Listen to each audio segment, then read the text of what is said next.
Hello plant lovers, welcome back to this channel.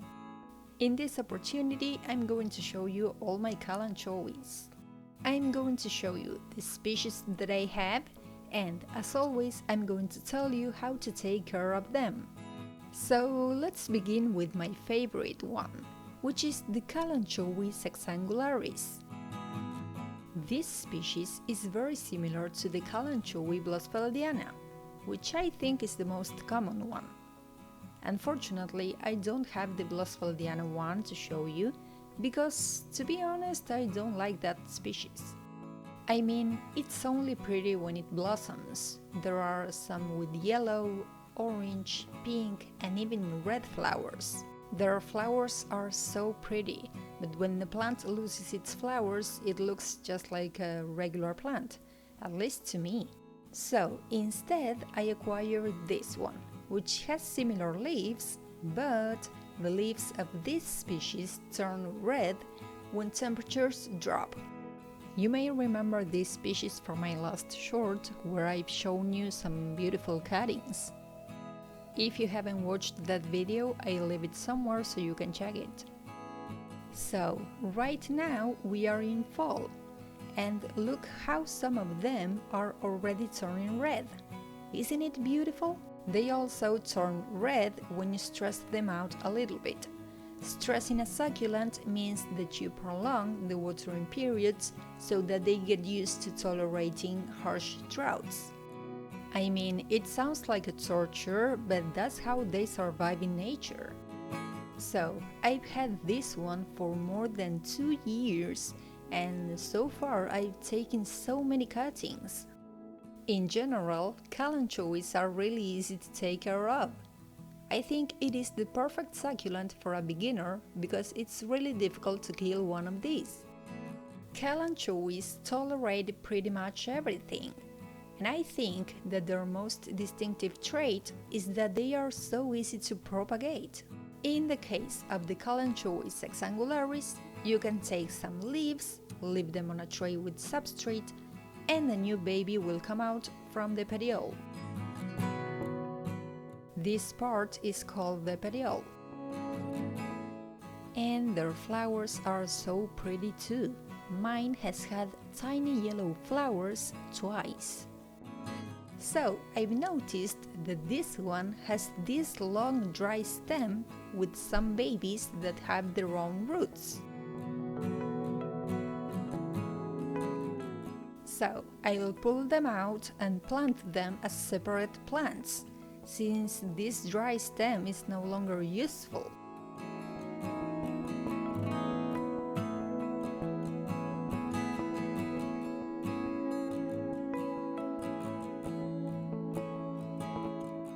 It won't provide any more nutrients nor water to the rest of the plant.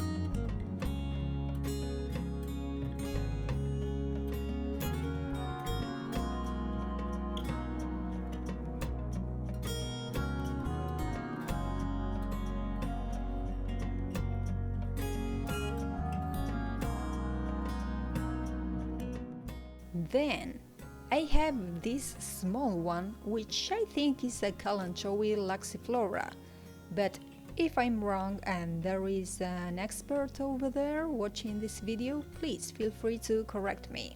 I haven't had this one for so long, to be honest. I think my neighbor gave me a cutting of this 3 or 4 months ago, but since then it has grown so fast. This one is completely green, but I think that the borders of their leaves turn a little bit violet sometimes. What I like about this one is that their leaves are like very rounded and altogether it looks like a whole green flower. I think that's so pretty.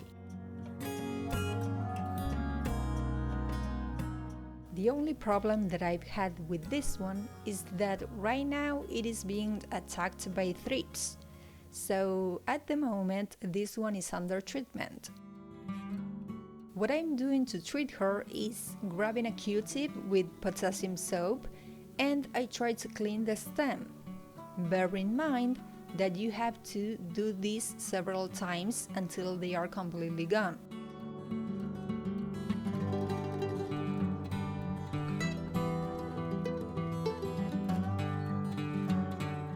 When it comes to watering, in general I water all my kalanchoes once a week in summer and every 2 weeks in winter. The only one that requires to be watered more often is this one, the Luxiflora one, but the rest are okay with that frequency. Anyway, if you forget about the frequency, an easy way of knowing when to water them is paying attention to their leaves. When their leaves are droopy, it's time to hydrate your boys. And in terms of temperature, they tolerate temperatures between 18 and 24 centigrade Celsius. So you may want to protect them from harsh cold temperatures and the extreme heat as well.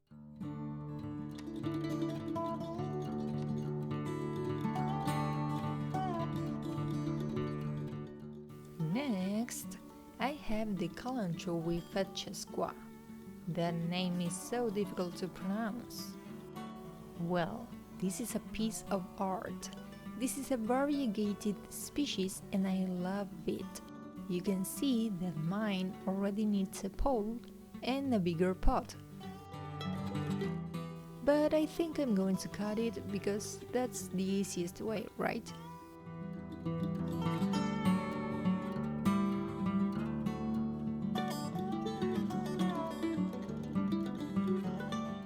I also have a small one that I'm going to give to a friend of mine.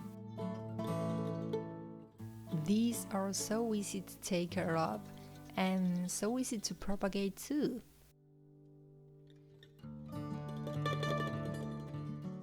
So, in case you are wondering, I have all my kalanchoes outdoors the entire year, even though everyone says that they are indoor plants.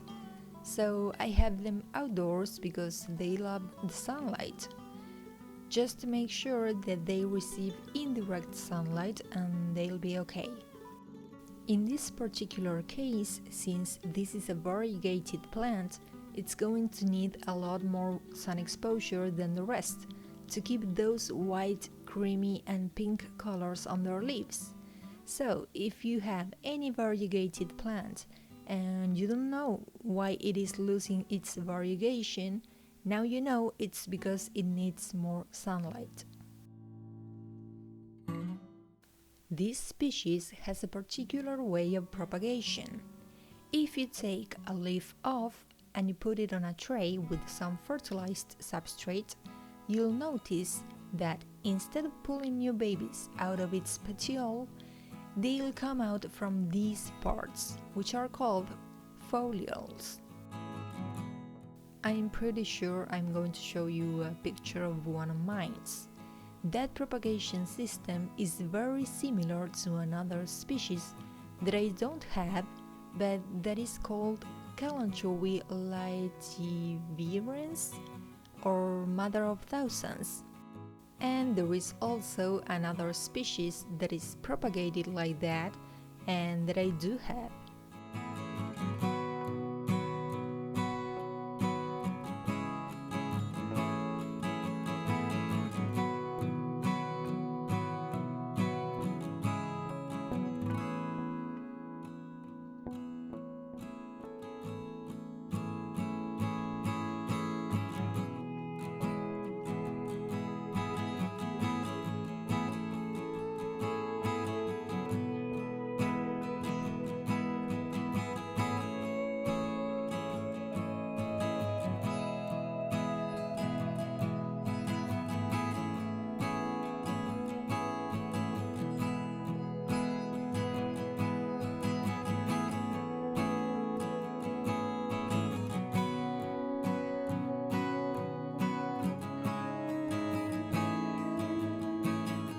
This is the kalanchoe, the lagoensis.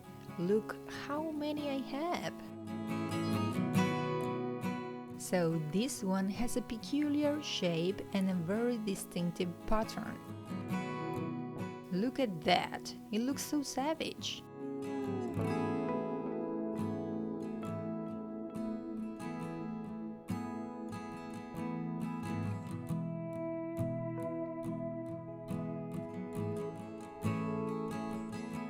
This one grows so fast, and it can reach up to 40 inches of height. I'm not lying, one of mine got that big. So now I prefer to have them like all small and together in one single pot. Alright, I've told you this one is propagated the same way as the fechasqua. So in this case, they grow babies from all of these folioles. I'm sure I'll show you a picture. And then you can wait until they fall by themselves, or you can pull them out, collect them and put them in a different pot. There is also a variegated version of this one that looks more pinkish, but I don't have it unfortunately. What about flowers? Well, my lagoensis has had flowers, and those are really pretty. They are like a cluster of tiny peachy bells, so pretty. And by the way, you can take the seeds from the flowers in case you were wondering.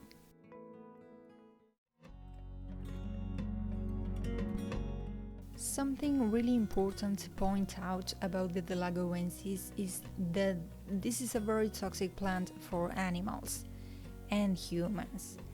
I don't know about the rest of kalanchoes, but this one in particular can cause vomiting, diarrhea, and even death if ingested, especially when it comes to babies and pets. So if you have this one, you may want to be careful and take it away from your pets.